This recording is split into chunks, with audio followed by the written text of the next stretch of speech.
Welcome to the Navigating Magic podcast, where we explore the connection between intuition, spiritual health, and your superconscious via conversations, interviews, and storytelling. Natasha teaches you how to generate change through your attention to energies, truths, and processes that are invisible to others. Together, we will explore the interplay between alchemy, astrology, and theurgy.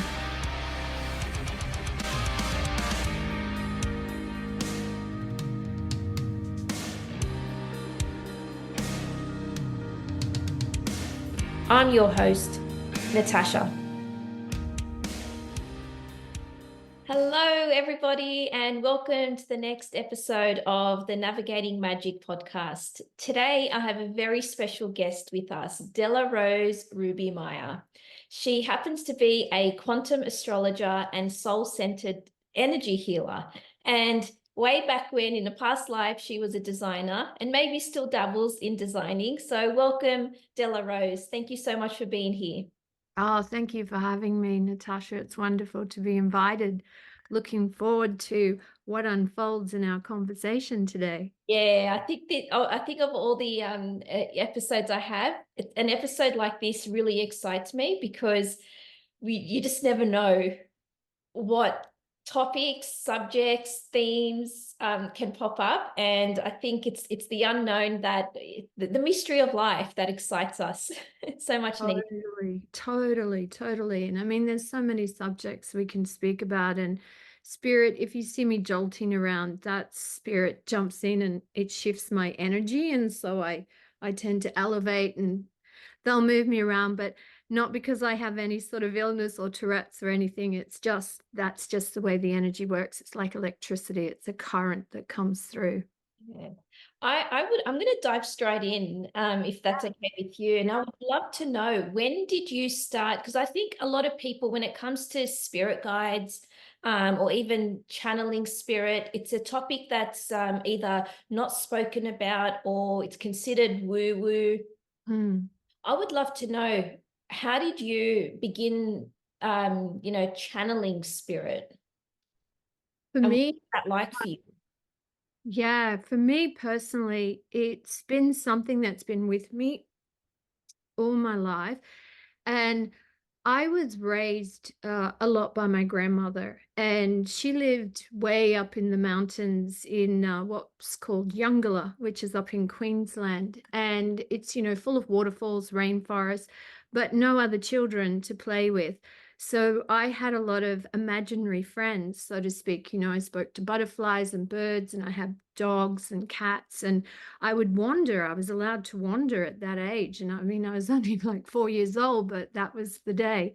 And I always had a feeling that there was a presence with me and that I was safe and that I could communicate with that energy or that vibration, because as a child I didn't really have an intellectual language for anything. It was more just a sensation of just knowing what to do. It's like if I was stuck, I would feel my way into these things. And it wasn't until later that I started to establish that I have guardian angels, is what I called them, because I went to a Catholic boarding school at 5 years old. And so, you fret and you get very emotional a lot. And I would sit at the feet of Mother Mary. And I'm not religious per se now, though that was my foundation. And I would sit at her feet and she would speak to me.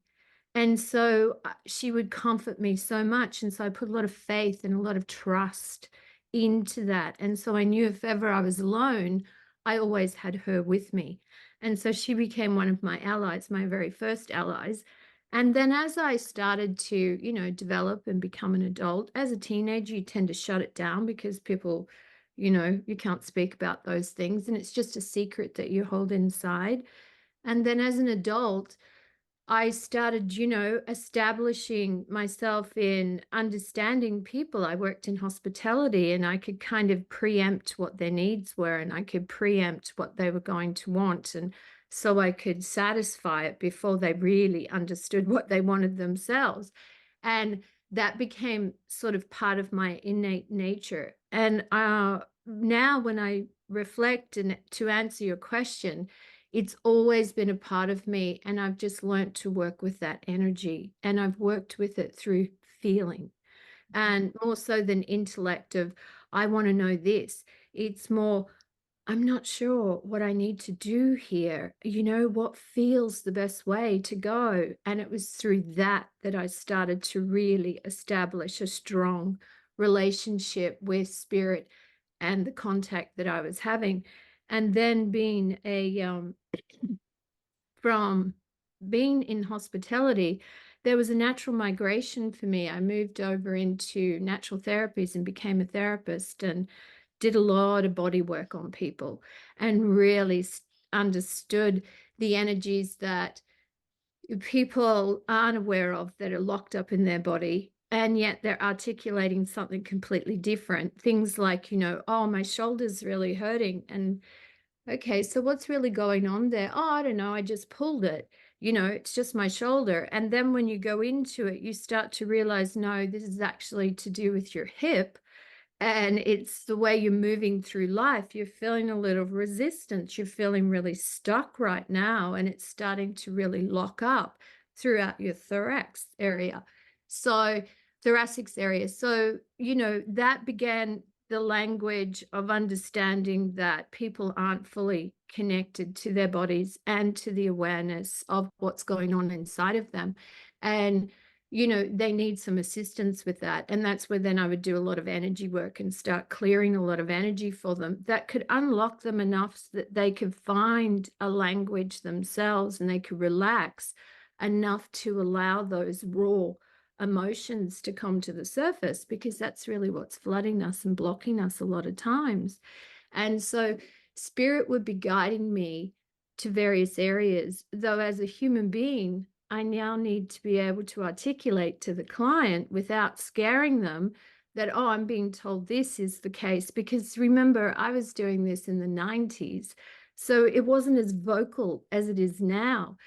And so I would work with it that way and get them to ease, and then they would unlock more and more would come out. And it was always fascinating that how accurate it was. And it wasn't because of, I'm some smart person. It was because I was able to really listen and allow myself to feel those currents. And so what I was really doing is fine tuning my skills, that I could even understand them myself, because it was like a gift that was just brought upon me. And a lot of it too came because of trauma. Trauma wakes up a lot of our psychic abilities. And I had some pretty heavy trauma that occurred in my teenage years, which then also gave me a deep awareness of the psychic radar. And it came that way. It come to the point where I refused to trust anything else but the psychic radar, because I started to see the contradiction too much in too many people. And I thought, well, no, I've just got to listen to my own radar here, because that's the only way I'm going to be able to navigate these things. And so then it became a part of my life, completely. It wasn't something I turned on or turned off, which is why I'm in constant contact. And there are a lot of channelers that will say, oh, I say not at this time, or no, I'm not available to listen at this time. But for me, it's just a continual stream, because we are like that. We actually are like that. We don't have a clock on, a clock off. We are electromagnetic beings. We are connected 100% of the time. We can say, oh, I'm not available to spirit at this time because I'm working with my family. Well, you can say that intellectually, though factually, you're not. You're always in that vibration. You're always feeling that, no matter what you're doing, whether you're driving, whether you're working, whether you're on the computer, you're still actually getting these waves of energy come over you that pull you to go, oh, I wonder what that is. It's just we don't slow down enough to really tune into all of these things. And where we're going in the future is more to telekinesis now. And we're starting to awaken so fast, and the energy is speeding up. and we feel like time's getting away from us. But what's happening is our awareness is actually expanding to appreciate that there's more to this than meets the eye. And so we're realizing that we've got to catch up with our energetic selves now, because the frequencies that are coming into the planet now through the cosmic fields is actually enlightening our energetic field, which is making us then move into a passage where we have to purge the debris so that we can keep elevating and ascending and extending our energy. And it's not sort of when we talk in elevation or an ascension, we're not like getting into an elevator and, sending up, like, look at me, I'm up here. It's not like that.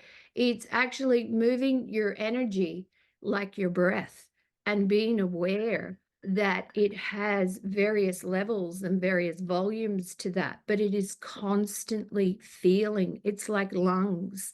We're constantly breathing in and out. And that's the same as the energy. The energy is constantly there. We're either tuning into it or we're tuning out of it, but we're still absorbed in it, is what's really the point here.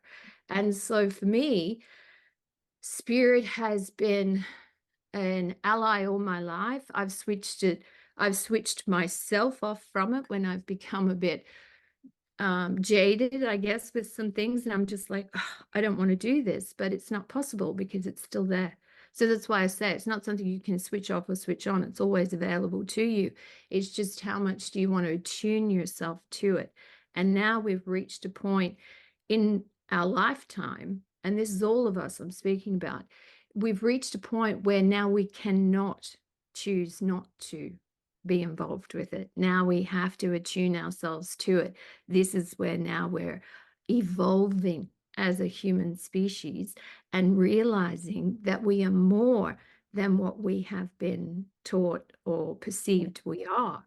And that's just, the way it's been. And we weren't ready for this, 20, 30 years ago. We weren't ready for it, but we are now. And that's why we're seeing such a crisis and a chaos that's going on in the world at the moment. It's this dislodging of all of the debris that has to come up and out.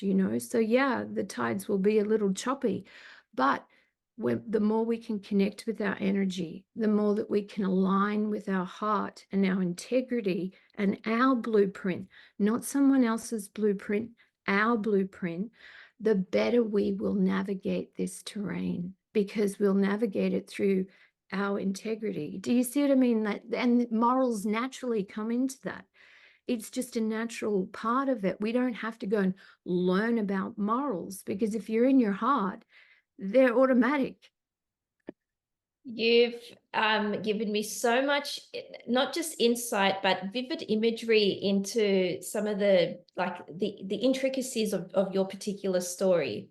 I'm actually blown away at the fact that you have been able to master this from a very early age. I think that is really important, because a lot of our society now, and I'm in the education industry, and it just saddens me so much how much young children are almost, not so much indoctrinated, but they're taught to suppress their natural inclinations and their natural abilities, which is very sad. And then people, there's like a gap. We all have these innate gifts, and then there's a gap, whether it be primary school, high school, and then well into adulthood, and then it's only after a rude awakening, a shock, a trauma, a crisis, that people start to then wake up to their true innate, not just their gifts, but their own energy, and like you said, your own internal blueprint.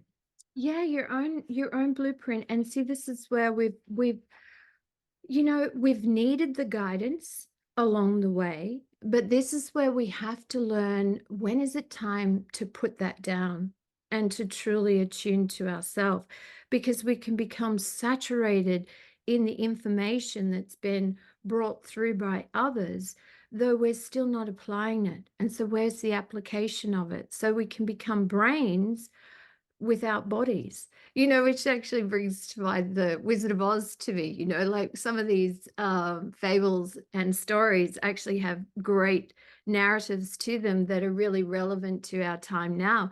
Because, you know, the Tin Man, he wanted a heart, didn't he? He didn't think he had a heart, but he had the biggest heart of all. It's just that he wasn't connected to it. And so this is like us. We aren't connected to our energy body because we haven't been taught that it is important. We haven't even been taught that we had one until now, you know, in general terms, if we're looking at children. And so for my daughter is 27 now, but when she was really little and she would come to me with questions, and even though intellectually I knew as her mum, she didn't understand why she was asking the question, though I understood this. She was feeling something. So she was being prompted to ask a question based on that feeling. And so I was always interested in what was the feeling that brought forward the question, you know? And so if she said to me, oh, I don't believe that, you know? And I would look at her and I would go, well, actually, you're right, because it's not true, you know? It's like, it's not true. And so this will probably rev up a lot of parents out there that sort of want their children to believe in the Easter Bunny and Santa Claus and various things. But when she came to me and said to me, Mummy, I don't think Santa Claus is real. And I mean, she was only little, right? She was 4 and she was one of the children that was scared to sit on Santa's lap.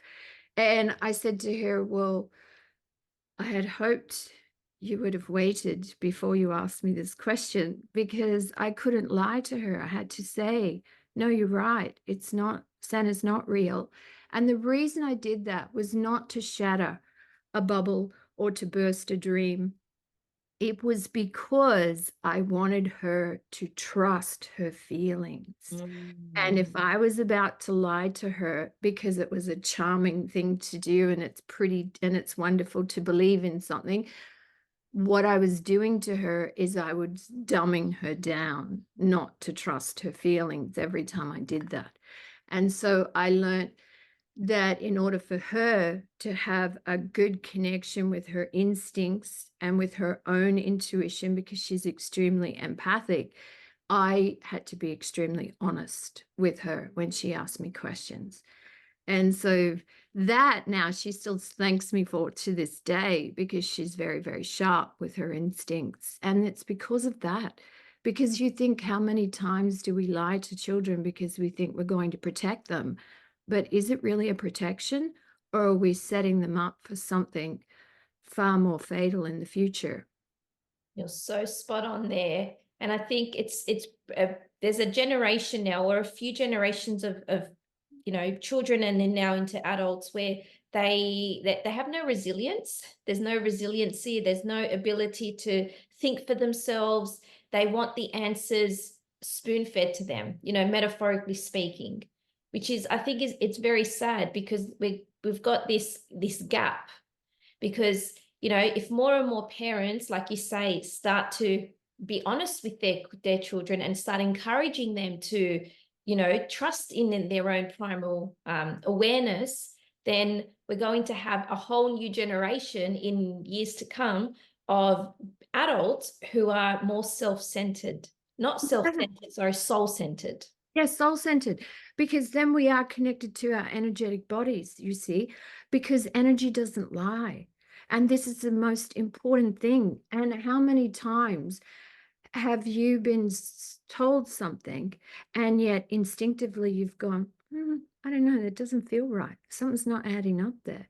And it leaves you in a state of perplexity, and that leaves you in a state of doubt. And when we're in a state of doubt, that's the best way to control anybody. Keep them in doubt, because then you can manipulate them to do whatever you want. And I mean, and this is how predators work. This is how marketing and advertising works.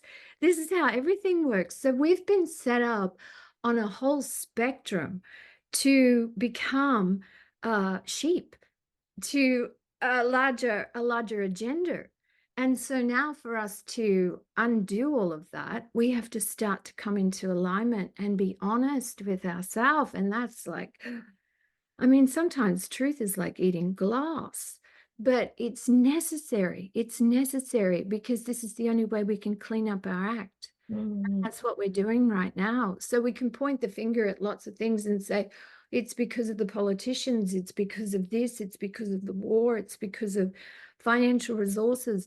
But at the end of the day, it's because we've been indoctrinated into a world that actually appeases lies.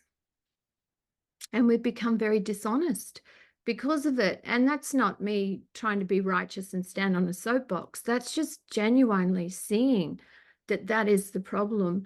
And that is what that's what the spirit is now insisting has to be dislodged, because there's a purification of the energy that happens. And when we talk about the new world, the better world, the utopia, well, to bring that back into practicality, how can there be a utopia when there's still so much dishonesty? And it's going to take such a long time. And I think we're feeding ourselves a false narrative to believe, or to even expect people to believe, that we can flip a switch overnight, 2027's here, and whoop, wow, the whole world opens up and we're in a different landscape. What we're doing right now is sharpening our awareness and fine tuning ourselves to be able to be discerning and make better decisions based on what's aligned with our integrity. Mm. So much truth in what you say. And if I were to zoom out, like, the old version of me would be sitting here, putting so much blame on, the government, or blame on, the people in power and people who have, made certain decisions that have impacted us, as a collective. But the more I listen to you talk, the more I'm just intrigued to know from your perspective, how, like, what role do you think COVID played? Because, we're just about on the 4-year anniversary this month. I just can't believe in 4 years, all that's changed. But what role, without sitting here blaming and victimizing ourselves and, people, and calling people sheep and blaming and, name calling, I think it needed to happen. Yeah, for sure it needed to happen. It needed to wake us up to ourselves, because it was getting a little bit it was getting too much dystopia, really. I mean, we thought it was never going to end, and we needed to actually see where the discrepancies are in our world. And adversity is one of the greatest teachers in order to do that. And so, as spirit, you'll have people that channel and they only get the fluffy, pretty, yummy stuff through, and the pixies and the fairies, and which is delightful. And I've had those experiences myself. I taught nature spirit classes online for a platform in America for a time. Anyhow, so all of that's real. I'm not discounting that. But what I am saying is that spirit does get very strong, and it does get very forceful. And it is a very forceful energy to work with when we start tuning into that. And it comes through with a powerful force. Like I liken it to the sun. Think of the sun. The sun radiates such light and brings so much goodness to the planet and to ourselves, though you can't go and sit on the sun. You can't go anywhere near the sun. That force will fry you. Like, that's the purest of pure. If you want to get to absolute truth, there's absolute truth there. And so, what we need to appreciate is that we've accustomed ourselves to wanting to be comfortable and not to be made uncomfortable. And if we're uncomfortable, then there's something wrong with us. There's something wrong with life. There's something wrong with everything. What we've got to learn to do is actually see both need to exist. It's like the light and the dark. Both need to exist. We can't have one without the other. If we had too much light, our planet would fry. We need the moon in the darkness to be able to reprieve, to restore, to nourish. And so when COVID came along, it was a wake up to the world. I mean, that was the big Jupiter, Saturn, Pluto energies. I mean, they're all transformative in a sense. And I can go on about Jupiter and the dystopia that we have around Jupiter, which is, oh, it's the planet of abundance. It's a planet of, brings all this wonderful stuff to us, and it's lucky and it's beneficial and it's benefic and da da da. Look, Jupiter also has such a shadow because it expands whatever it touches. And so we had Pluto and Saturn coming into a conjunction at that time in Capricorn. Capricorn is the ultimate traditionalist. Capricorn is the ultimate in structure and wanting to climb the top of that mountain. It is the ultimate in business. What could possibly happen when Pluto and Saturn come together, two powerful planets? Pluto demanding change and Saturn trying to uphold structure and order and tradition. And then Jupiter being in the mix, expanding that, really blowing it up and bringing it into another level of awareness. And we get hit with COVID. It was like, honestly, the perfect recipe to wake us up to ourselves, because it woke up the banking system. It woke up the housing system. It woke up the fraudulent behavior in the fiat currency, in the central banking. It woke up our own greed, where we see how greedy we are as human beings, as individual human beings, where enough is not enough. We need more and more and more. And then we also got to see how quickly we will sell our souls in order for comfort. We didn't want to go without. So, yeah, we'll do. Tell me, where do I need to sign? Where do I need to sign? I just want to get back to normal. We'll believe anything. It's like the Pinocchio story. You believe it because it's fun to go and play with the naughty boys. It's like, oh, they're having so much fun. I'm a puppet here being pulled on strings. But the thing is that you actually danced into it more by complying with it, in that way. And we got to see how easily we are manipulated. And so now, after the initial shock, which was, devastating for so many and terrifying for many, and businesses were affected, livelihoods were affected, our way of life was affected, though all of that needed to happen to get us to ask questions, because we weren't asking those questions before, and we weren't going to ask those questions before. We had to have this change, and it was the crucible that broke everything open for us to start to now go, oh, I want to question that. And now we might go a little bit more into the psychosis of over questioning, but rather over question than not question at all. You see, so I believe that the COVID has served a great service to the planet, believe it or not, because we would not have discovered all of this charlatan behavior. It would have stayed in the conspiracy bucket. My aunt back in the 80s was talking about saving seeds and various things back then. And we used to think she's loopy, like, what's she on about? But look at it now. Now, getting seeds that actually can germinate is going to become harder and harder and harder, because there's another agenda going on, and it's a control agenda. And this is what we're being given, is the awareness to now start to step into the empowerment of our own voice. And if we gather together in that voice, we have a great power. And that's also what COVID showed us, because it showed us the power of the people. It showed us how the power was misused by the people and by those in power. So, it's like, if we can take that and realize that we are extremely powerful if we say no. And And the farmers are doing that in Europe, which is sensational to see them rising up and fighting for their rights.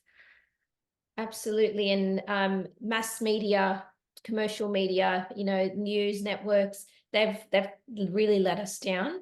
Yeah. So many ways. And I think it's the best thing ever, because we all know how fake, like Donald Trump trumped the term fake news. it's fake news is everywhere, and Uh, people are unfortunately still blinded to it.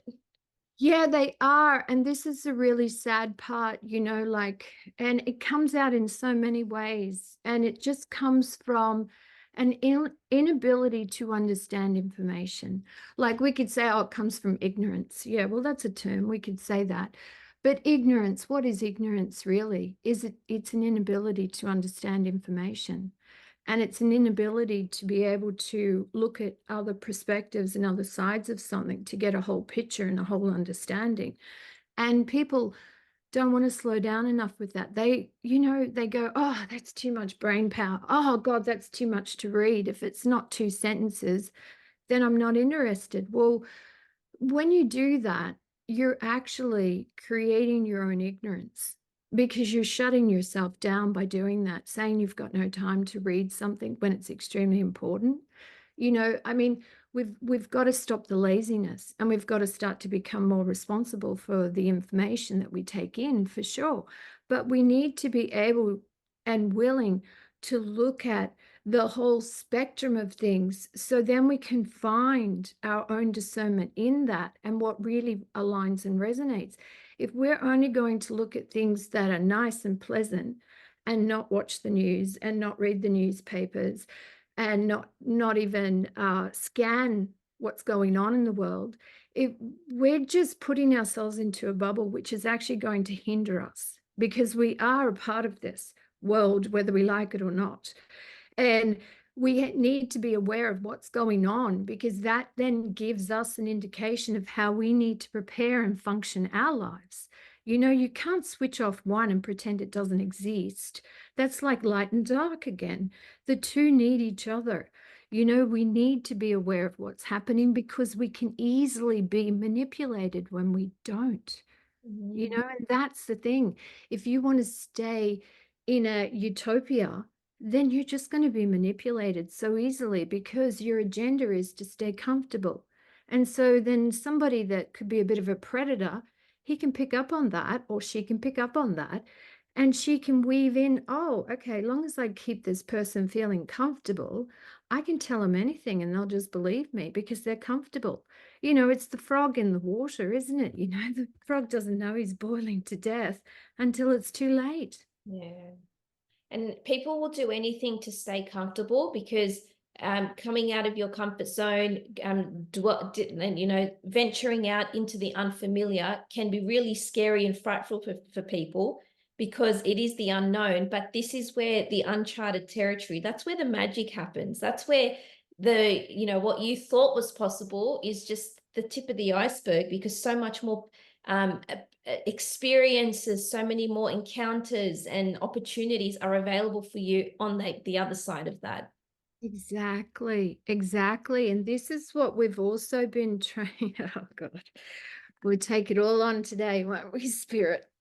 Yeah, they want to take me there. So where we go. Um, this is where we can now go down the road of group mind and group mind thinking. And that can be nice because it gives us comfort, and it gives us a community, and it gives us a feeling that there are people like me out there, or people that think like me. Though, here's the downside of that, is it can also entrap us into group mind thinking and consensus. And then when something happens to us and we begin to wake up, or we begin to see something differently, then we're too scared to say anything, because our group won't like that, or because my friends won't understand me anymore. I can't let them know this about me. So then we become this split person again, where we've got secret parts of ourselves, which let's blow this out into the macrocosmic way here and say, but that's our world hiding from itself over and over again. So it starts with you. It starts with the individual. This is what we mean when we, speak of these things, that, we are one. We are part of the whole. It starts with the individual. That's what it is. It starts with the individual, because it starts as an energy. It starts as a frequency. If you're going to carry that frequency, you're going to amplify that frequency as well, which is going to ripple out and add to the world. And so at the moment, our world is trying to actually discover its shadow, which is what Pluto's really been taking us into. And now we're starting to see the shadow. What we have to do is we have to own the shadow in us. We can't just keep saying, oh, no, it's that lying politician out there. Oh, no, it's this person over here. Because this is what we mean when we say, but they are you and you are them. Because it's energy. That's what we're talking about. We're not saying they think the way you think. We're saying they are you and you are them.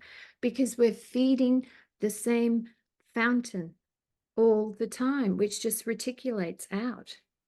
Mm. And do you think, I'm curious, that it's easy to change, or I don't know if change is the right word, but maybe to adapt to a new soul group? Like I'm just visualizing this from an aesthetic perspective, that, we come into this world and we're all part of like soul families. And then at some point in time, whether it be an external influence like COVID, or an internal, more like personal trigger, where we no longer resonate with certain groups of people, or individuals that we had previously in the past. Mm. What role now because it's not easy to just detach and disconnect No, from it's certain. really, really hard. It's really, really hard. I understand this one really well. And I think this is where my gene keys help me understand a lot, because I'm a 61, 62 gene key. And so I'm the genius freak.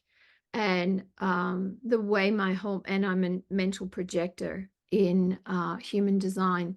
And so the way that works is that I'm always to be waiting for the invitation. I'm not to be an initiate that goes out and charges forward and does the push sell and all those things.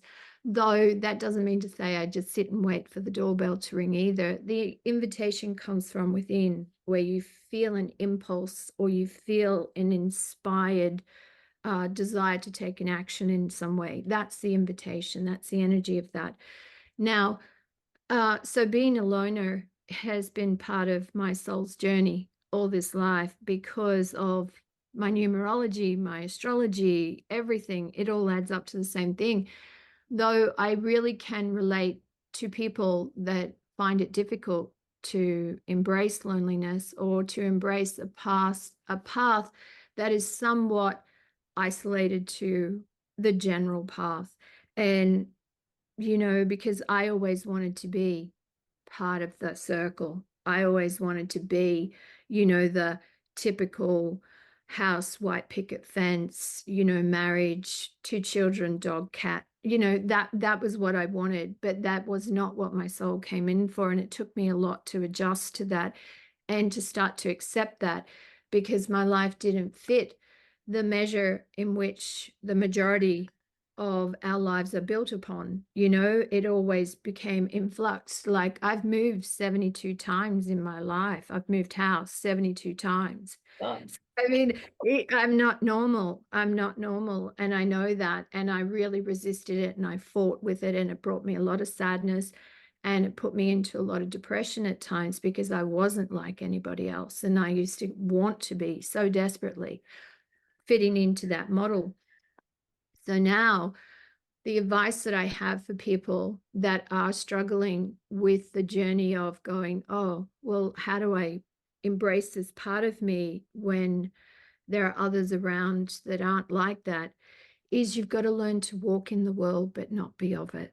And so you've got to start to see yourself as an energetic being, and that you're here for a higher purpose than just living life and getting by based on the rules and structure of this planet at this time. And I say it like that deliberately, because this planet is changing, and the structure that it's been adhering to is also changing. And we can feel that, whether it occurs within the now to the next 50 years, or it takes less or longer, isn't the point. The point is, we're starting to realize that we're more than what we've been ascribing to and shaping our lives by.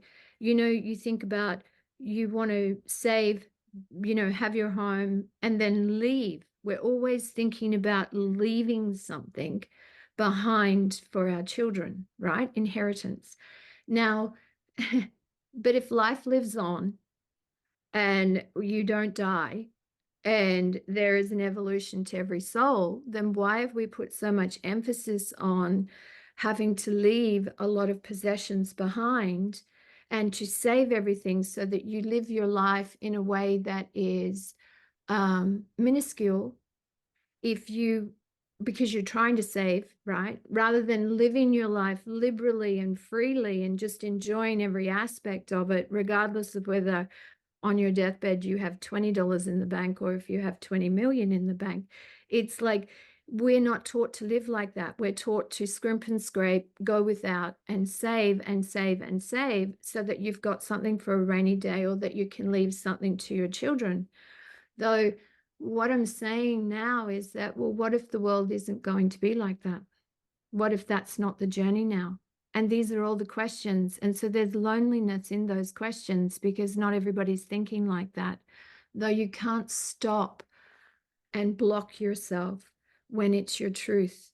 And you've got to stay aligned to your truth. And so this is where we learn to dance in the world and not be of the world. So we enjoy the world and we enjoy what the world is offering, but we know that we're not of the world and that there's more to this. And I did a journey 2 weeks ago, very huge journey. And I was taken into realms where there is no language at all. Words are useless. They don't believe in words. There was no words. It was just energy, pure energy. And it was an infusion of you just knew. And so I was recently talking about this on my YouTube was it's moving more into claircognizance now, where we just know because we know. It's like the plant knows it's going to grow if it gets the nutrients. It doesn't think about what it's going to do and, oh, I'm going to grow a leaf here. I'm going to grow a branch here. It just evolves. And that's energy. It just evolves and it flourishes and it blossoms if it gets the right nutrients and ingredients, right? Well, that's like us. And this is where we're moving. We're moving into telekinesis now, where it will be thought projection. And we already can do this. It's just we've been dumbed down to question ourselves. And that was where I was alluding to before with the doubt. That was deliberate. All the doubt is deliberate. It is a form of control. And it's the more you get somebody doubting themselves, that's why gaslighting is so big. And it's prolific in the spiritual circles. Gaslighting is prolific. Honestly, it must be ghost busted out. There are too many people suffering out there that are being told by practitioners, renowned practitioners, and dumbed down and told, oh, you'll just have to get over that. You'll just have to move on. You've got to drop that story. You've got to let go of the story. No, because healing, you heal through validation. You heal through recognition. You heal through feeling those feelings and not feeling ashamed because you have those feelings. And our world is based on shaming people, blaming people, and keeping people in doubt so that they don't trust themselves. Because if they don't trust themselves, that means they'll trust whoever's selling them something. And so this is what's all been undone. And so, yes, that path is lonely at times because not everybody will think like you, but don't drop what you think is my message. And keep honoring the fact that you are in the world, but you are not of this world. You are of more than this. You are energy. Where I went and what I was shown, it is beyond language, beyond words. We are pure frequency. That's what we are. We're pure frequency. And we just know things because you feel it, you know it. It's like you just know it. Like you touch water, I know it's water. You don't have to tell me it's water. I know it's water. You touch something hot, I know it's hot. I don't have to sit and do a scientific equation of why is that hot. I know it's hot. And that's what we're going to. We've been treated in a way that we need to saturate ourselves with language to prove our intelligence. But what if we were intelligent all along and we were just being taught that we weren't? Oh, this is just blowing my mind. Preach.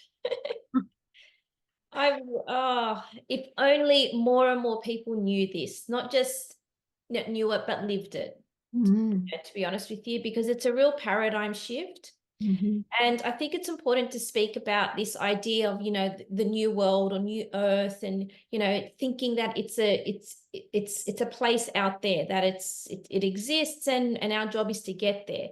But no, the whole point is to transform what we already have, in order to, and not just transform, we're peeling away all the layers and all the bullshit and all the conditioning that has been deeply embedded into our society, into cultures, through the educational system, through religion, through, government, ideologies that are just, indoctrinated into people. And, Exactly. it's propaganda Yeah. and Yeah, marketing. exactly, exactly. And so see, when you describe it like that, it makes it so much easier to understand that, oh my God, we've been saturated. We've literally been saturated with this. And so now it's about peeling all of that off and coming back into what is my frequency? What is it I really align with? And asking those questions, being patient with yourself and ask the questions. When I work with my clients, that's one of the things I really give them a lot of, which is patience and consideration, because I want them to go deep. I want them to peel it back. I don't want them to think, oh God, I'm still going on about this. It's like, no, you're going on about it because there's still more coming up for you. There's still more that needs to come out. You're still looking at this, because what I like to say is that we all chase truth. But there is no one absolute truth unless you're the sun, right? And so it's like there is no absolute truth, because there are perspectives of truth. But because it's like my reality is not your reality, and your reality is not my reality, yet we can share perspectives of the same coin. You see, and this is what we have to start to understand, is that my truth may not be somebody else's truth. My experience won't be somebody else's experience, but yet we're still a part of the same whole, and it's another perspective of the truth. And what I was shown is we're really a part of a much, much higher consciousness. And if we take the sun, for instance, if the sun is the consciousness, and then what happens is that we are fractals, because we're stardust. And so we're fractals of that consciousness. Now, for that consciousness to understand itself, just like anything, you have to stand outside of yourself to witness yourself, to observe yourself, to see yourself. Oh, so that's what it's like. Oh, okay, so that's what I do. You get another perspective. So this is what we are. We're stardust. We're in a biofeedback loop of allowing this consciousness to learn more about itself through this human order on this planet. Now, that can sound really trippy, but it's actually fact. It's actually factual, because we are pure energy. We are pure source. It's just we're fractal of that. And then someone else is a fractal of that. And then it's like, well, why does bad things happen to good people? We have soul contracts. We've come in to actually understand ourselves from that perspective. So we're in that biofeedback loop of giving, okay, I wanted to learn about, what it was like to go to boarding school at a really young age and not have my family, and then to go through a really vicious rape when I was in my teens, a gang rape, and then go through, divorce, and then go through miscarriage, and then go through all these things, it's like, because that was my consciousness feeding back to a higher consciousness to understand that paradigm and how to overcome those things and how to recover from those things and not close down your heart and not become bitter with the world, because that's really easy to do when you've had a lot of things happen to you. Though it's also just as easy to keep your heart open, I will say, because that was the choice I made. And I didn't do it because I want to be a martyr. I did it because it was much more comfortable for me to be in that place of having my heart open and going, wow, well, I would never do that to anybody, Oh, Jesus, it's so hard to heal from that, how do I manage that? But I wouldn't also tell somebody, oh, you just have to get over that, that's your old story. You're a new person now. Just move on.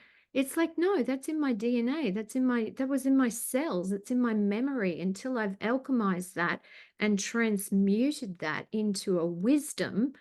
Then there's no time limit on that. It's like breaking in a horse. It's on the horse's time. It's not on the trainer's time. You go to Africa and it's on Africa time. There's no other time. Africa time. That's it. Full stop. We're on Africa time. And this is what we've got to start to appreciate in ourselves. But we keep thinking that we're on a time clock and, oh, you've grieved enough. You should be over it. Oh, no, you're still sick. Oh my God, you're still sick. You're not better yet. It's like we've got to stop with the time, because time is an invention of man, because there is no time. I just really want to say that too, because when you go on an experience or a journey or an astral travel or a hypnosis even, there is no time. And what can happen in a dream in 3 minutes can feel like you just had a lifetime experience. So there is no time. And we've been completely sucked into all of these belief systems that are falsities. And they've only been constructed in order to control this planet and the matrix of this planet and what it's about. And this planet's actually about materialism, obviously. You hit on some really important notes here. And one thing I want to mention is Uranus. Oh, yeah. Yeah. Now we have to think about Pluto has just entered Aquarius, and Mhm. the ruler of Aquarius is Uranus. Mhm. Uranus ruling the sky, meaning we need that higher perspective. And Yes, it yes, yes. mirrors spot on to the point about, how we need to almost see ourselves from that higher perspective. Yes, that's and where we're and going. Uranus is playing that role. Mm. Now, in less than a month's time, Uranus and Jupiter are going to have a little a little Mm. session together, a little rendezvous that's Yeah. going to impact so many people and I think it's going to be a life-changing forward projection, forward Yes. a new way of living, experiencing our current world. Oh, definitely, definitely. This is what this whole 20-year chapter is about with Pluto in Aquarius. And I love to talk about this one. Aquarius, Aquarius is really an interesting sign and being ruled by Uranus. And Uranus actually has a relationship with Mercury, and it has a relationship with Jupiter as well. Now, we're coming into this dance with Jupiter. What I really want to bring us into is the awareness of Jupiter is in Taurus. Uranus is in Taurus as well. Taurus rules food, housing, our resources, our land, our possessions, our self-worth, our value, and the body, right? It also is the throat chakra. It's also communication. Mercury, remember I mentioned, as part of Uranus. It's also communication, right? And so, and then we've got Uranus, the Lord of the Sky. And so we've got a lot of air energy here. We've got a lot of movement energy here. We've got a lot of turbulence and shock energy here, because the air cannot be controlled. Okay, that's a very important point. The air cannot be controlled. It can be managed. It cannot be controlled. And so we've got Jupiter, which I mentioned before, is a great benefic, and everybody raves about Jupiter being the planet of abundance, and it's wonderful. And it has all of those qualities, right? Jupiter was the king, he ruled royalty. Anyhow, but Jupiter expands. And so we're coming into a time where Jupiter has been expanding our excessive natures, our greed towards materialism, our hidden tucking away of money, because Taurus is money. So Jupiter has been expanding our awareness into these areas, and Uranus wants that because Uranus is saying, no, enough with that. It's time to wake up. It's time to strike innovation. It's time to rebel. It's time to revolutionize. It's not about containing and keeping the status quo and granting lots of wishes everywhere so that we can continue in this destructive way. Not when you've got Pluto entering Aquarius, because that's the indication of saying, nope, we're in for big transformation and it won't be comfortable, but you will be grateful in the end for it.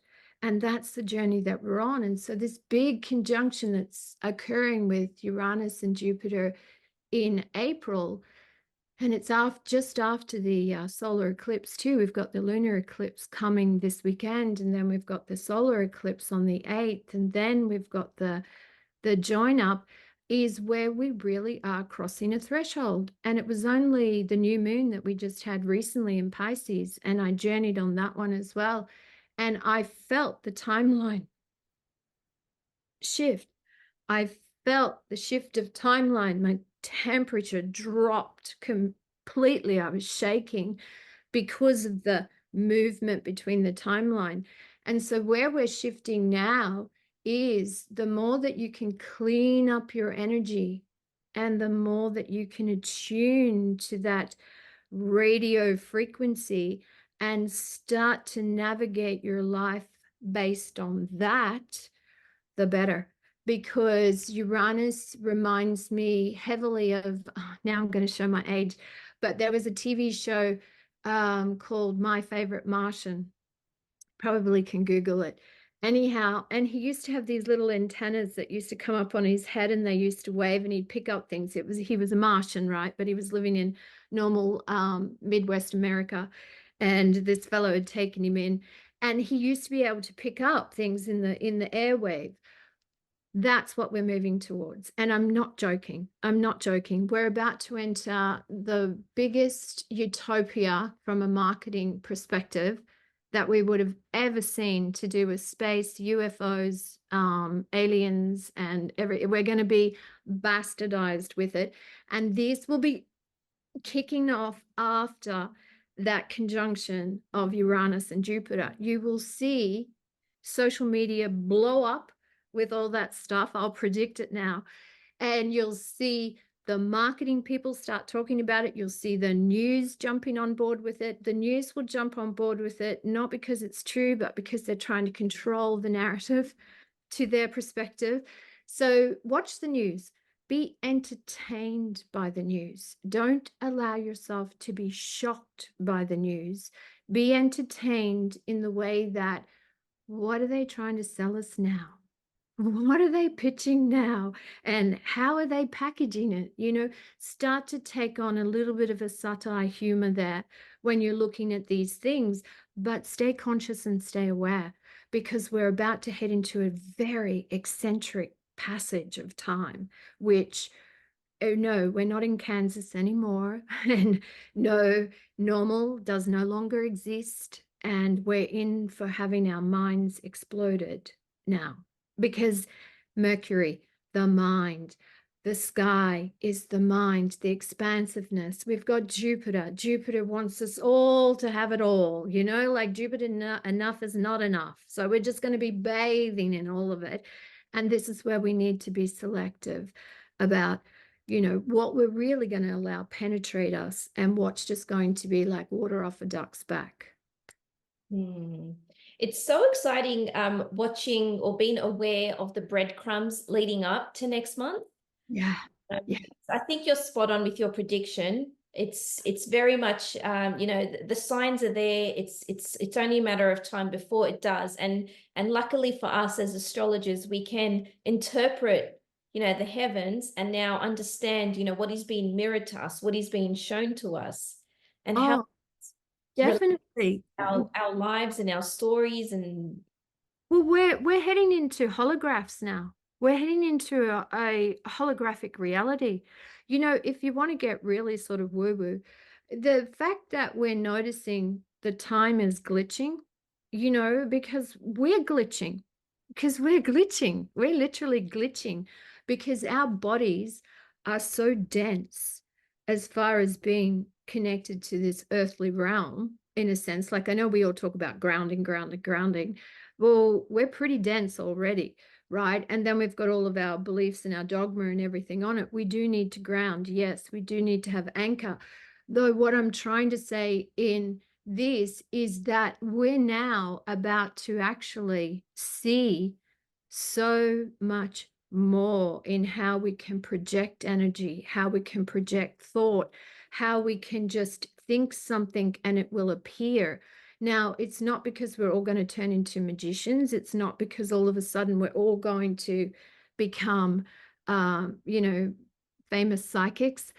But naturally, we all are psychic, and naturally, we all are claircognizant. We are. It's just we've not tuned into it. And now, all this air energy and my analysis of the My Favorite Martian TV show, what I'm really saying there, we have to start to tune our frequencies in. We have to understand what channel are you attuning to? Is it distorted? Is it clear?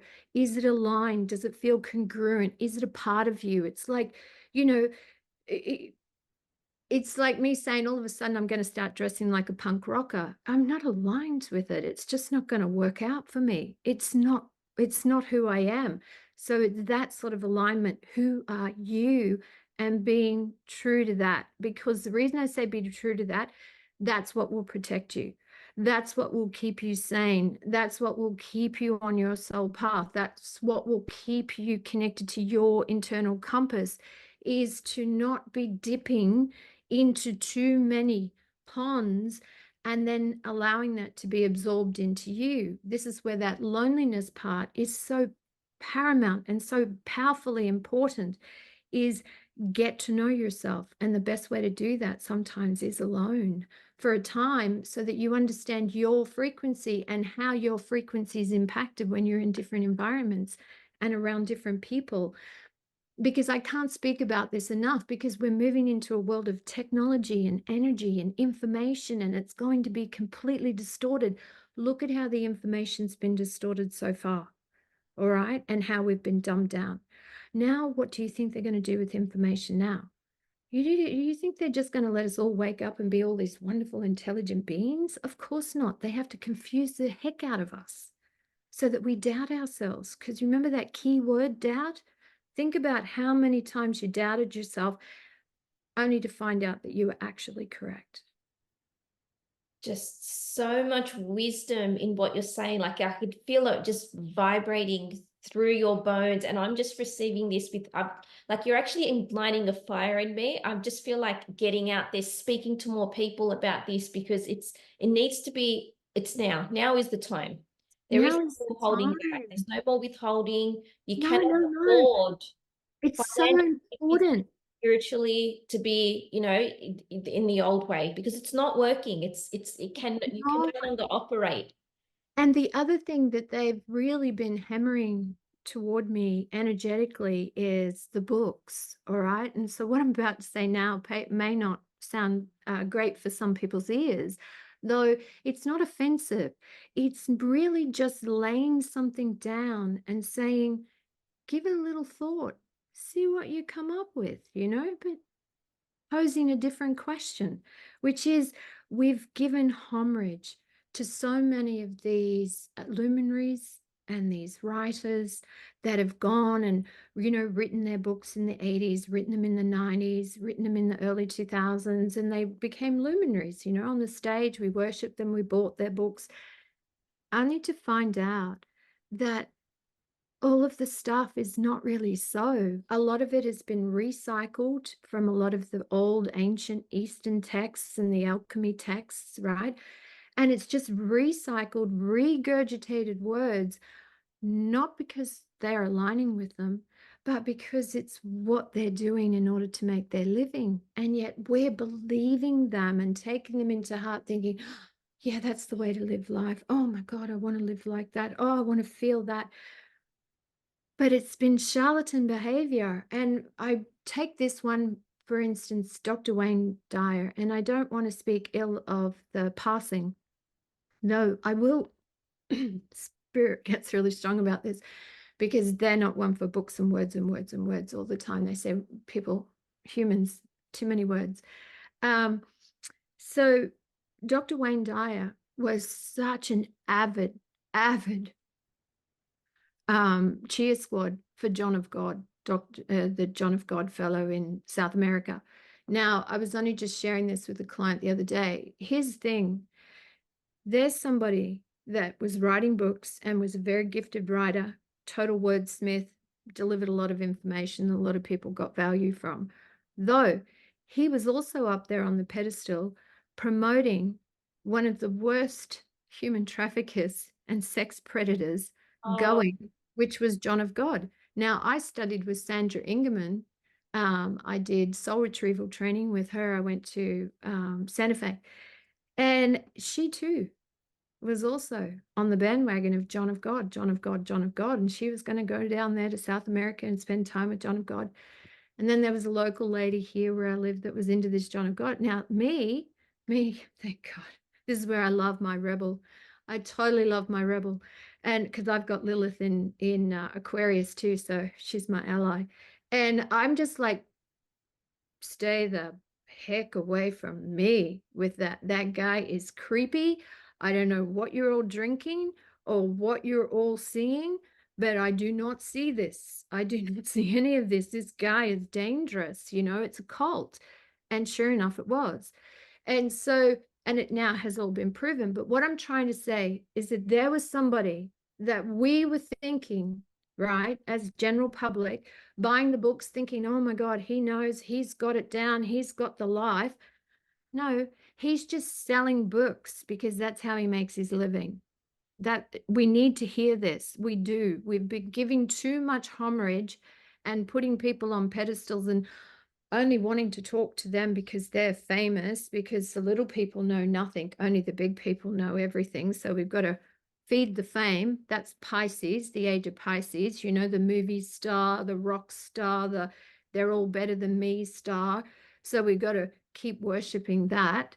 And it's so wrong because we've given our power away to these things, and these things aren't accurate now. And a lot of those tools that he would have been teaching in those books, they will not apply now because the energy and the frequencies shifted. And the reason it shifted is because we're not to be adopting other people's formulas. We're to be establishing our own connection and our own formula. And the therapists out there that truly care about their clients are imparting that wisdom with their clients, and they are sharing total self-empowerment. It's not about, I'm your guru, follow me.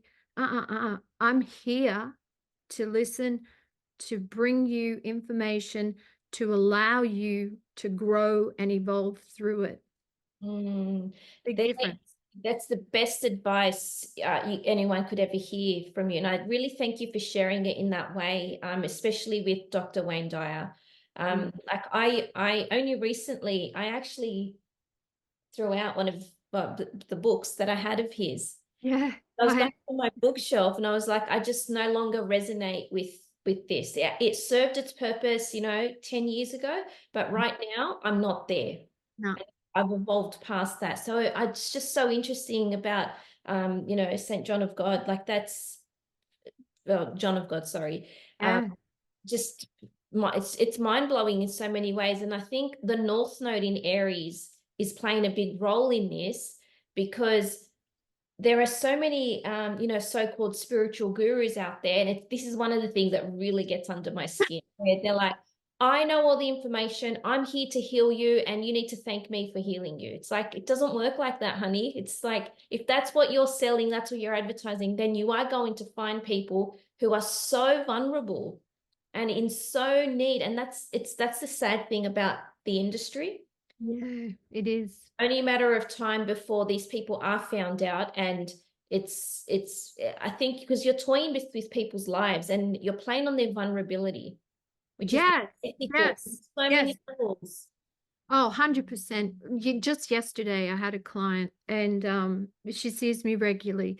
And she said to me, Delahrose, can you see what's going to happen, for me with my chart? And I do healing with her and things too. And I said to her, "Mm." And she said, you can see. And I said, I can see. And I said, but I'm not going to tell you because that's me trespassing on your soul path.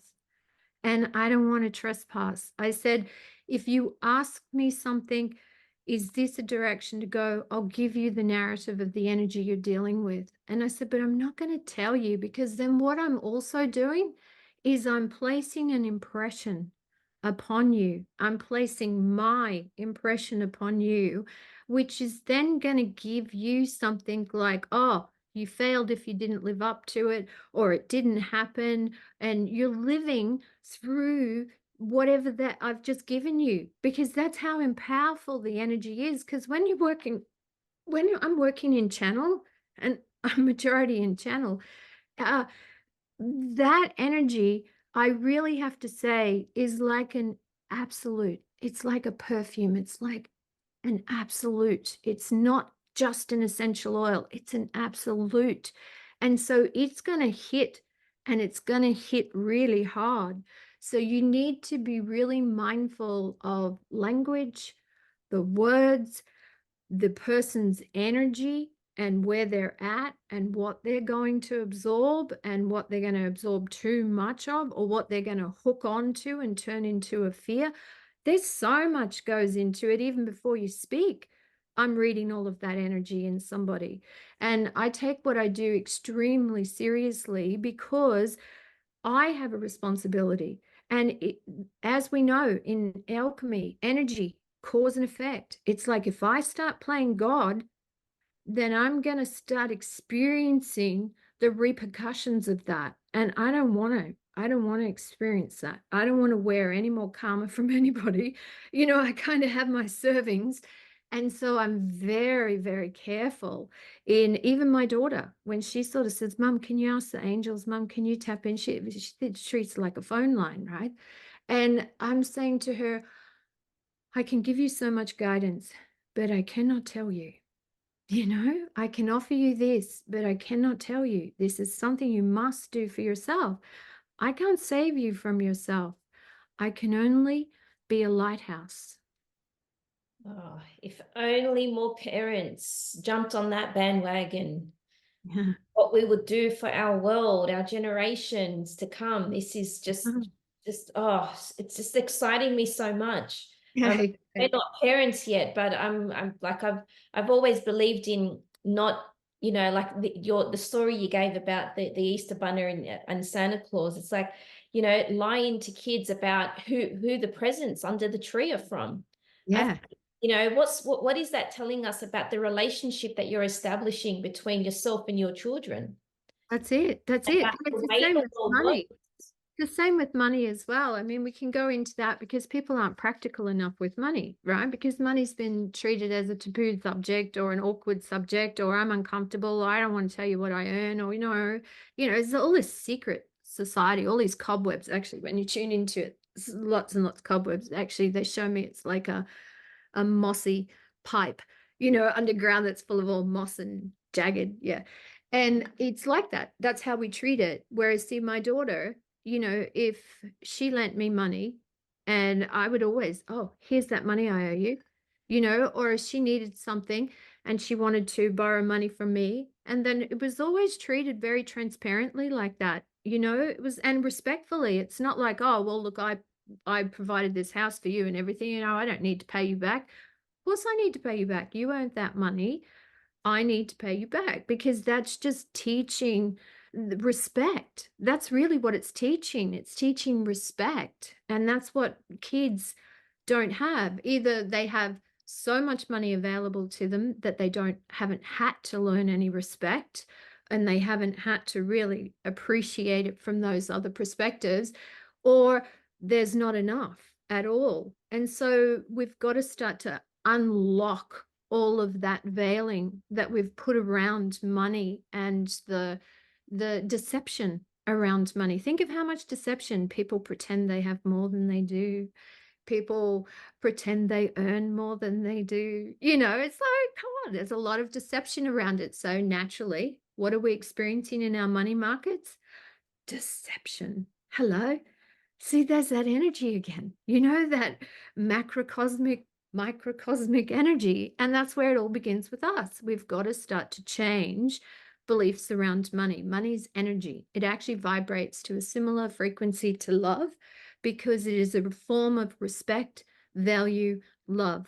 In that sense, we think Hollywood love. We've got to erase that, which is why we've got these channels now. And we've actually got families out there pushing their children to do those OnlyFans because they can make a lot of money. Oh, that makes me sick. That's I just, know, I know, I know, I know. There's some locals here because where I live in one of those strange little, very communities like that. Anyhow, yeah, no, they're proud. They're proud of it. And they're actually skite about it. And I go, this is an example of why our world is like it is right now. And so it's only through voices, these little voices, because I can assure you the big luminaries won't be speaking like this because they're trying to keep the people hungry. You know what I mean? Not feed them at all. Got to keep them hungry. Then they keep coming back for more.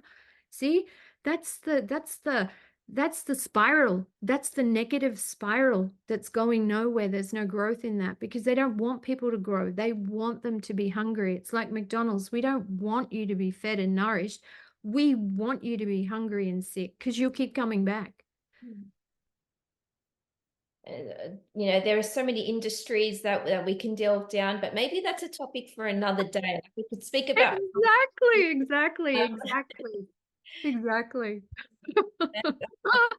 you I have mean, on so many important things. And I think you've given people, an avenue to start exploring. And I'm going to encourage the listeners to really journal after you listen to this episode. Go and yeah. find a beautiful spot in the sunshine, sit in the grass, lay in the sand, do what you have to do, and just connect with yourself and just find out what it is. Like, what is your truth? Where are you sitting right now in your timeline? Yeah, exactly. Because every single flower, even if it's from the same bush, is completely different and unique. Did you know that? Like the same fragrant molecules in the flower on the rose bush will smell different to the next flower beside it because there's that ever so subtle difference. It's like the leaves, the same, the imprint of the leaves, the veins within the petals of the flower. It's like our thumbprint. It's like the trees, the heart of the tree. All of it. We've really got to come back into the true essence of absolute truth, which is there is no one that has an energetic signature like you. No. Wow. Wow, wow, wow. This goes against all those, so-called influencers and people out there selling these masterminds and selling these. This is my blueprint to success. You can have what I've had, $10,000 months, $100,000 months, XYZ. It's like it's not. That's their timeline. That's their blueprint. That's their journey. That's it. And, That's it. and it's so sad that we're taught to have envy. Like envy is and greed. I think it's all, in that Yeah, same but realm. that comes from comparison, that's born from comparison and competitiveness. Mm. Okay, so as soon as we were taught to compete, I've got to measure myself against yours, I'm better than you or you're better than me. That energy is what bred all the envy and all of those other things, and people not being willing to talk about what disappoints them about their own life so that they can bring light to it, so that they can shed it, so that they can feel validated. Instead, they harbor it, lock it inside, and then feel envy. And every time you feel envy, your eyes are also shooting envy daggers at what you're looking at too. So even though you may not say a word and no one will know your thoughts, but in 10 years they will know your thoughts, just so you know. So clean up your mind, everybody, because telekinesis is happening. And the more we sharpen up, the more we will read people's thoughts. And it's already happening with AI now. So just remember, even though you're not speaking, you're still projecting energy. You really are. It's like sitting behind somebody, beeping, wanting to beep the horn, but not beeping the horn, or feeling frustrated and going, "Oh," like this. You're punching them. You're absolutely having a punching fight with them. And they can feel it, because if anyone's done it to you behind you, you can feel a pressure like, oh, I can feel this person pressuring me. They may not be road rage. It may not be right on your tailgate, but you can feel their energy pressuring yours. That's the level of sensitivity that we are entering into now. And that is going to tenfold. The volume of that is going to tenfold up. Oh, look at that. We got fireworks now. I just Oh, that's affirmation right there.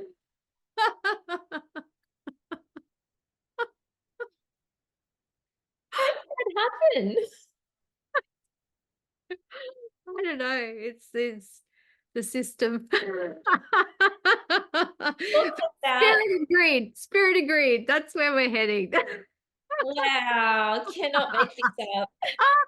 No way. That was classic. That was beautiful. Thank you, Spirit. Wow. Perfect timing.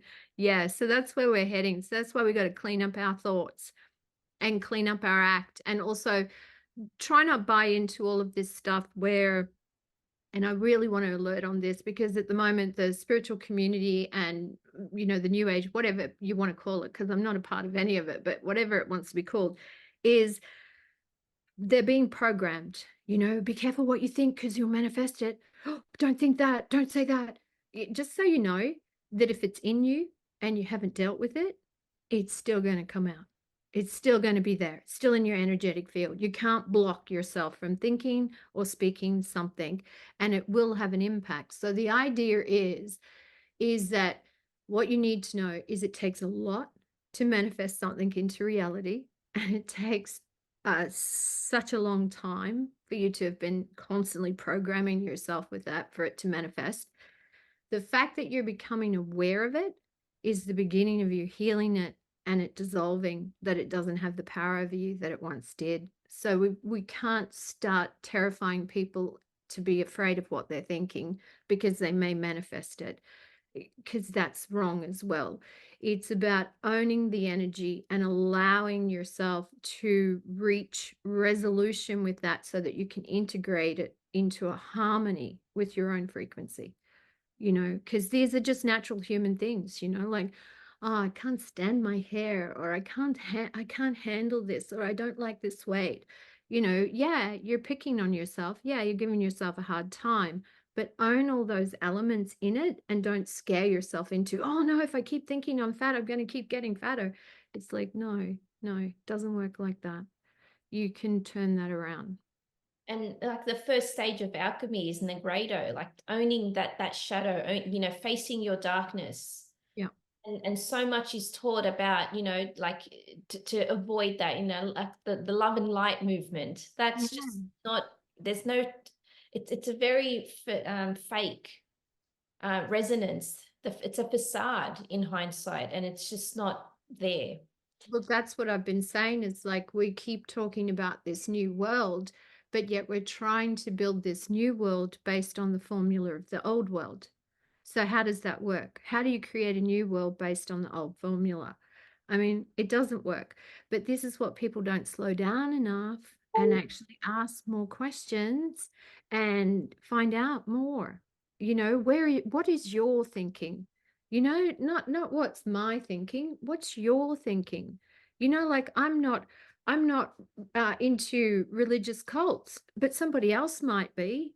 You know what I mean? So it's like, we're not going to be adopting each other's thinking. What we've got to do is come into a resonance with our own thinking, that we're healthy and that we're maintaining our health, because there's always going to be shadow and light. We're never going to get rid of the darkness. That's not coming. maybe in 100 years, but it's not coming anytime soon. So we're moving through it right now. We're moving through the darkness. So it's going to be a little while before we get to that real light at the end of the tunnel. First of all, we've got to see all of the discrepancies. The nature of duality is so important to Yeah, swing with that's it. That's it. And we are dualistic. We are. You know, the sun and the moon, look at it. They're dualistic, right? And so we are dualistic, but this is where it comes back to that looking at things from different perspectives because we're all a part of the same whole. So it doesn't matter what side of that whole you're sitting on, we've all got a perspective. And if we can be more intelligent, which is where we're moving towards, we're not moving into more emotion, we're actually moving into more intelligence now. And this is where intelligence and emotions will start to actually find a continuity instead of being shunned by the other, you know, like, oh, you can't be emotional and intelligent. It's like, yes, you can. It's how you manage them, but you don't know how to manage them until you've dealt with all of the gremlins that have the control over you that you're not conscious of. So you nailed it. You really have. And I really hope for the listeners that there's this curiosity that's been, this seed of curiosity that's been implanted that can, help you open up to this new way of living, because it's so much more empowering to do this from a conscious avenue, a conscious perspective, as opposed to being forcefully down that road, which we can all in some way, shape or form relate to, especially after, not after COVID, I should say during COVID. Yes, well, that brings me to the North Node and the South Node. See, we're going to move soon. We're moving into the Pisces Virgo, right? And so we'll have North Node in Pisces and we'll have South Node in Virgo. What do you think that's going to be about? That's going to be getting rid of the perfectionism, where we've all wanted to be so perfect, where we want the perfect look, the perfect this, the perfect photograph, the perfect, analytically precise. We're going to be moving through that. That's going to be fun because what's Pisces North Node? Dissolve it, dissolve it, dissolve it into the greater whole to actually find the universal truth to all. Exciting times. What a time to be alive. Just Yeah, it is actually. the next few years, I don't think we're going to recognize the current version of ourselves. Oh no, you're very right there. Oh no, because Saturn and Neptune moving into Aries at the time when we've got the nodes sort of just completing their Pisces Virgo. Woohoo. Yeah, That'll be fun, won't it? big time. I mean, that's going to be great. And then we're going to have Aquarius. Then we're going to have Aquarius North Node and Leo South Node. Woohoo. That'll be fun. That'll be really fun. Yeah, because we're really moving into that real revolution. Revolution of truth is Yeah. what Aquarius and Uranus is about. So revolution of light and truth is its higher octave. Yeah. Mm. You've, I'd really love to continue this conversation because, Yeah. I'm just buzzing with so much, I think I need to digest a lot of what was brought up. You've Yeah, no problem. a Yes. beautiful soul, Delahrose. This has been amazing. Thank you. I'm Having really me. grateful for you. Before we finish off, I have started a new trend on my podcast where I ask the previous guest to pose a question for the next guest, not knowing who they are. Oh, wow. All And right. I just can't believe the synchronicity here. So I had Anna, who's a talismanic artist, um, Oh, pose the question for you, and it's just amazing. And her question was, where do you find spirit? I Just find spirit in everything, everything. And spirit is part of consciousness. So as soon as I connect to Christ consciousness, I'm connected to spirit immediately. As soon as I step into my heart, I'm connected to spirit immediately. Yeah. And that can be seen in traffic, that can be doing the dishes, that can be shopping in the supermarket. It's not all about sitting on a cushion. It's enveloping the energy and the frequency always. Absolutely. It's so beautiful. Mm. So I'm now going to put you on the spot, not knowing Mm. who the next guest is going to be. What question will you pose? Okay, let me think. If they were able to make an immediate change, what would it be? Love it. A question everyone should be thinking about. Yeah. Yes, exactly. Uh, this has been Oh, it's been so great. lovely. Thank you. No, thank you. Can you please let the listeners know where they can find you, how they can book a session with you? Oh, sure, sure. Okay, to book a session with me, you just go to my website, delahrose.com, and you'll just fill out a little form and email me, and I'll take care of things from there. On my YouTube channel, it's Delahrose Roobie Myer, and I do a Eyes on the Stars weekly vibe read for the astrology and what we're looking at, and then I do sort of special unadulterated talks, which I call my Dragon Hour, where I just sort of have a rant about various things that I see going on. And then I have a Spotify, but my Spotify is pretty much similar to my YouTube. I just put it on Spotify for those that want to listen on Spotify. But and I've on Instagram, delahrose.roobie.myer. Beautiful. Thank Thank you. you, and I'm so grateful. This has been wonderful, and I'm sure we will continue this conversation. Yes, I absolutely adored it. And thank you for the invitation. It was such a delight to spend time with you and to chat. And this was a great conversation. And we just left it. We just said, yes, whatever comes through. And it worked out perfect. And make sure you give all of those beautiful bunnies a Oh, hug from me. I just love all your bunnies. Oh my God. And Easter coming. Oh, it's too cute. I can't go shopping now because I just find myself attracted to all the shops that have, all the Easter figurines and things. I know, it's too cute. I think of you now when there's a store here called Country Life, and every time I drive past, they've got all the beautiful the moss bunnies. And I think of you and I think, oh my God, I could see a beautiful photo shoot of Natasha with all of her bunnies and these around. And anyhow, that's my visual merchandising mind just went off then. Thank you for it. Anyhow, thank you so, so much. And I wish you a beautiful Easter and all the best with the lunar eclipse and Yes, the I'm just going to solar say eclipse. thank Yeah. you. Yeah. Thank you, Delahrose. Thank you. Bye, everyone. Bye Wherever now. you're listening from, if you can give us a review and a 5-star rating, that would be so helpful in supporting this podcast. If this lights you up and inspires you, then please make sure you share this episode and reach out to me and let me know. I am beyond grateful and so blessed to call this work. Together, we learn, grow, and evolve.